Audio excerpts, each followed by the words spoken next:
Good morning students. आज हम एक स्पेशल बात की, एक स्पेशल स्ट्रक्चर की बात करने वाले हैं।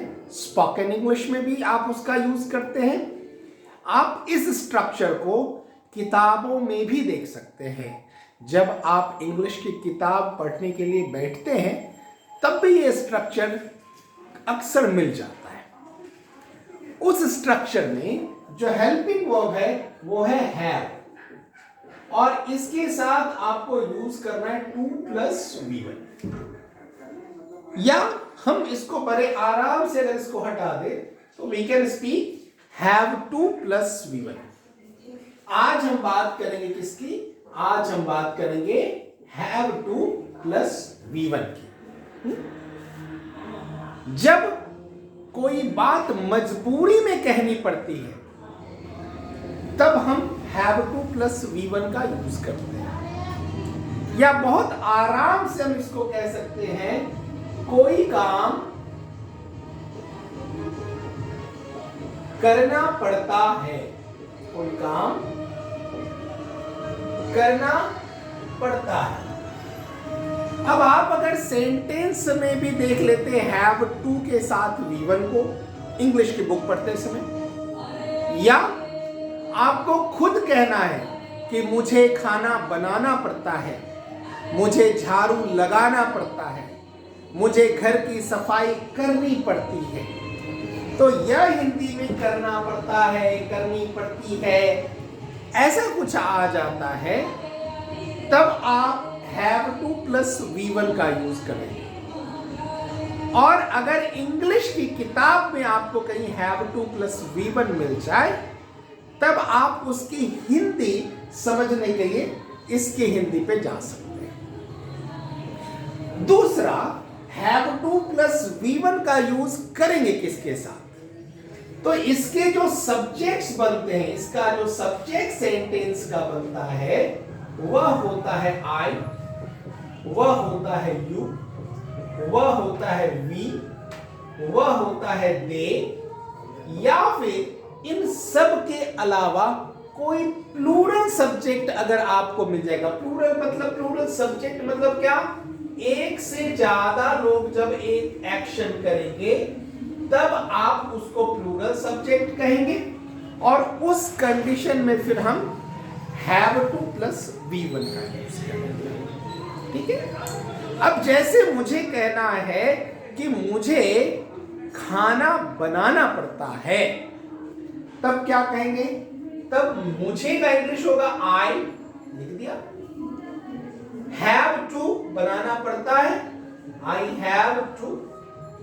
और V1 खाना बनाने का क्या होता है? English cook, we have to cook, और खाना का भोजन का इंग्लिश होता है फूड। तो अब मैं कहूं कि अगर आपको इंग्लिश के बुक में कहीं पर हैव टू कुक मिल जाए तो आप उसका सीधा मतलब निकाल सकते हैं, खाना पकाना पड़ता है। अब आगे आई है तो मुझे लगेगा, पीछे फूड है तो भोजन लगेगा, तो मुझे भोजन पकाना पड़ता है। ठीक है। यू, तुम्हें स्कूल जाना पड़ता है, तो अब हम क्या कहेंगे? तुम्हें का इंग्लिश हो जाएगा यू। यू के साथ कोई काम करना पड़ता है तो हम क्या यूज करेंगे? Have to go, you have to go to school, you have to go to school.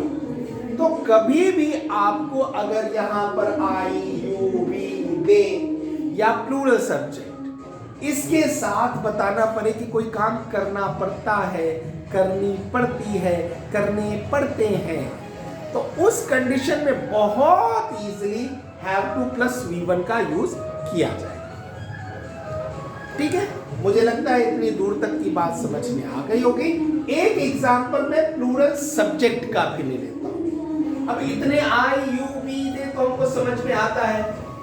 अब प्लूरल सब्जेक्ट मतलब क्या होता है? एक से ज्यादा अगर सब्जेक्ट बन जाए, 2 लोग हो जाए, 3 लोग हो जाए, 4 लोग हो जाए, उससे ज्यादा हो जाए।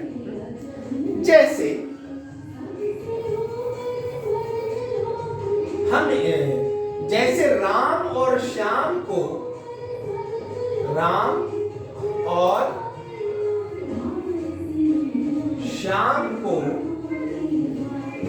दौड़ना पड़ता है,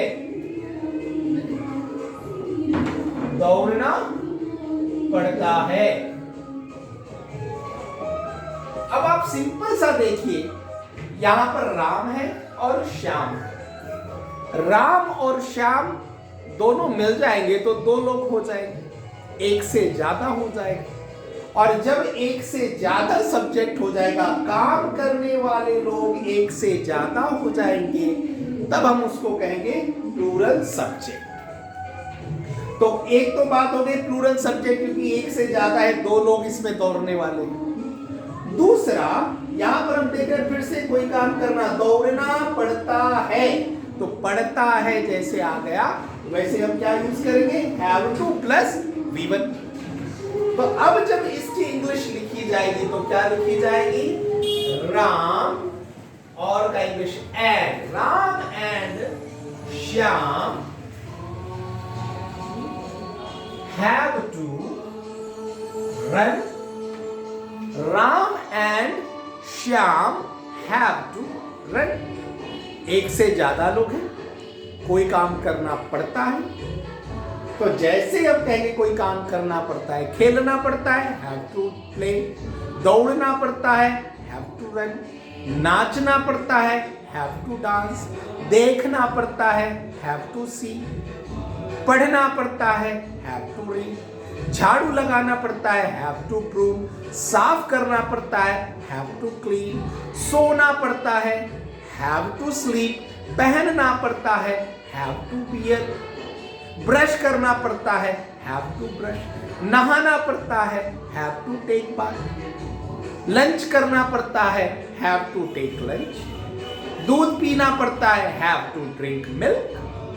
तो have to के बाद आप सीधा जो एक्शन है, दौड़ना, हंसना, खेलना, कूदना, पढ़ना, नाचना, गाना, ये सब काम है, उसका V1, उसका वर्ब का फर्स्ट फॉर्म लगा दीजिए, उसके आगे कौन कर रहा है उस सब्जेक्ट को लगा दीजिए, सेंटेंस कंप्लीट।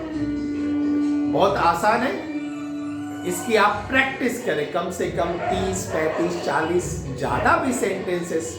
शुरू में आप पहले हिंदी लिखें, फिर इंग्लिश लिखें, और धीरे धीरे इतनी प्रैक्टिस करें कि आपको बाद में हिंदी लिखने की जरूरत ही नहीं पड़े, आप सीधा इंग्लिश फिर लिखने लगे।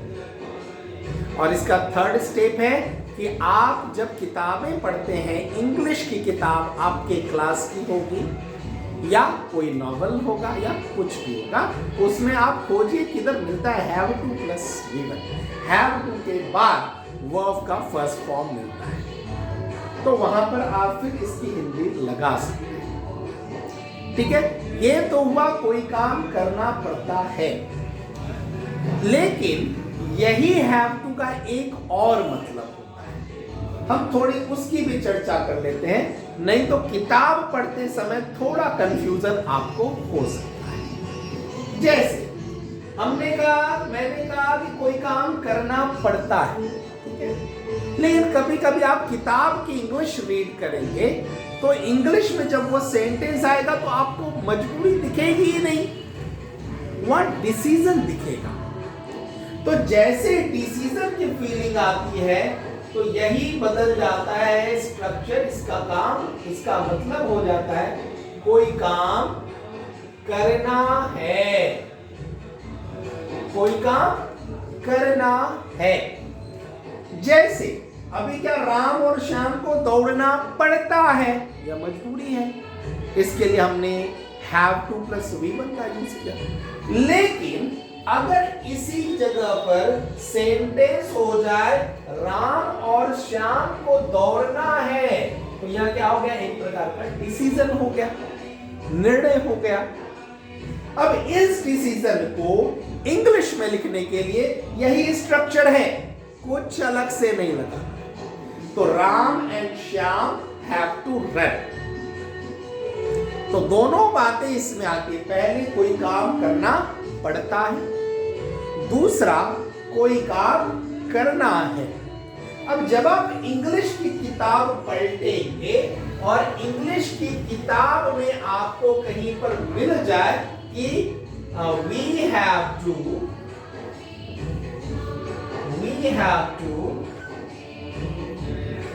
drink water।